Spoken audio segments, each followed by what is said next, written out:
ಕೊಡಚಾತ್ರಿಯ ಶಂಕರಿ ಮೂಕಾಂಬಿಕೆ ಈಶ್ವರಿ ದುರ್ಗಾ ಪರಮೇಶ್ವರಿ ನಮಿತೆ ಅಭಯಂಕರಿ.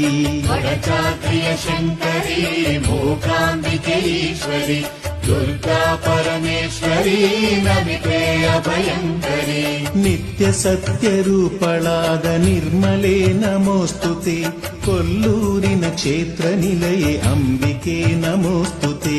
ಕೊಡಚಾತ್ರಿಯ ಶಂಕರಿ ಮೂಕಾಂಬಿಕೆ ಈಶ್ವರಿ ದುರ್ಗಾ ಪರಮೇಶ್ವರಿ ನಮಿತೆ ಅಭಯಂಕರಿ. ಸಕಲ ಕಮಲದ ಮೊಗದೋಳೆ ಕಮಲದ ಕಣ್ಣೋ